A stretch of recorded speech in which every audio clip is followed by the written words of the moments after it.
Grace Caffee, Fairfield FFA. This is Dean.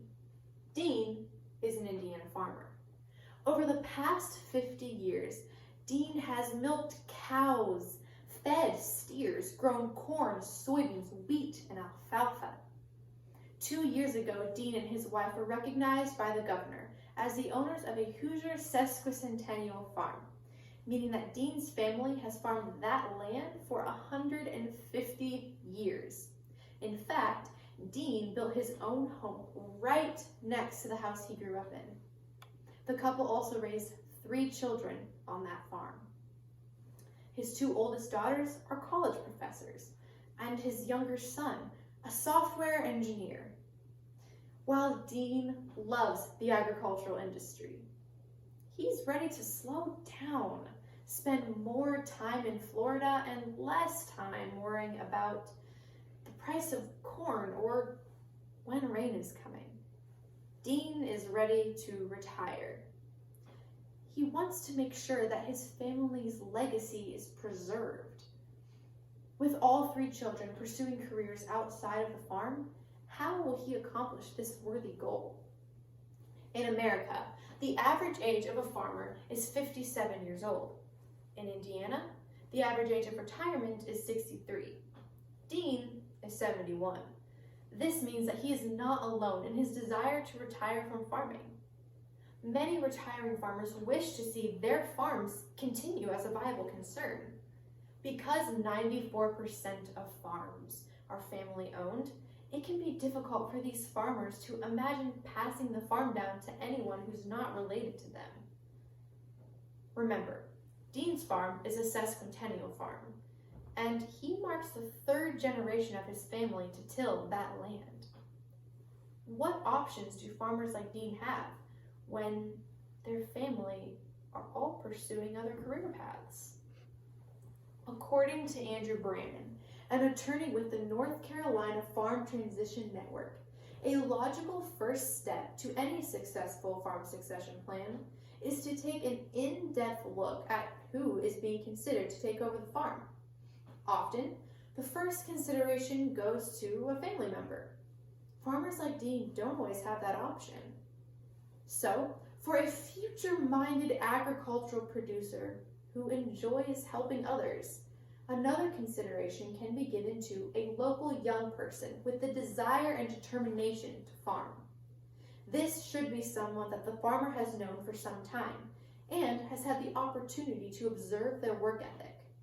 Often, it is someone who has worked for the farmer during harvest or planting. It is important to have a professional discussion with the potential future operator to determine their interests and to begin to form a farm succession plan that gradually eases them into a leadership position. Dean has begun this step by finding someone to continue farming his land. His young neighbor Andrew is graduating from high school this year and has shown an interest in starting a farm in his hometown. Dean has known Andrew since he was very young and has been hiring him to do chores since he was in 3rd grade. Dean has also begun having professional discussions with his own children about how he plans to pass down the farm and how that will affect their inheritance. They also have discussions about the financial aspects of their farm and how they have saved for retirement. Dean and his wife have also begun a farm transition plan, including Andrew and his father in on the discussions, as Andrew plans to attend college before fully committing to the farming operation. The second step in a successful farm succession plan is to complete a net worth analysis, including the potential income of all assets. For a retiring farmer, some potential income might be land sales or rent, equipment and storage lease agreements, cost and revenue sharing, or even consulting fees. If the farmer wishes to continue some farm work into their retirement, this hourly rate should be discussed and agreed upon up front. Because Dean's children have all expressed a desire to one day own the family farm, Dean and Andrew have negotiated a fair cash rent agreement that allows the young farmer some flexibility.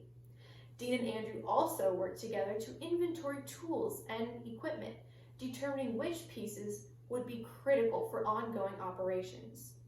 They also worked with an attorney to draft a rent-to-own agreement on the essential tools and equipment. Dean plans to liquidate the rest of the equipment over time to lessen his tax burden and spread out the cash flow. Finally, the attorney helped them negotiate a lease agreement for existing on-farm storage and equipment. Finally, Brandon recommends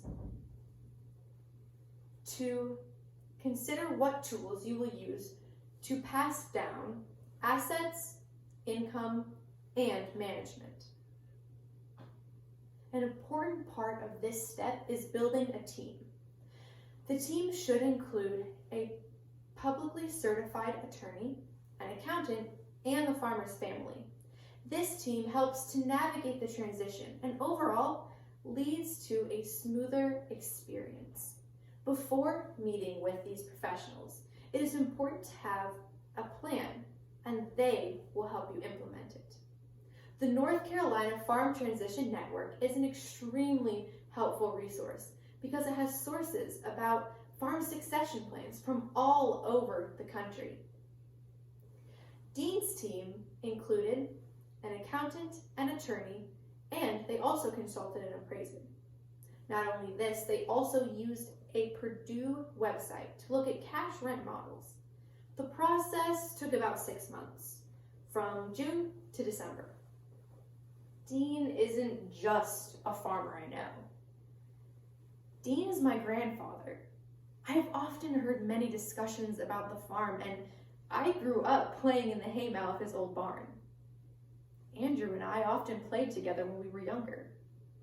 Watching them begin this process has been very interesting. Recently, my grandfather took in his last load of beans to be sold. The man at the plant remarked that it was the end of an era. My grandfather replied in his usual careful way, "I guess so, but I don't feel bad about it."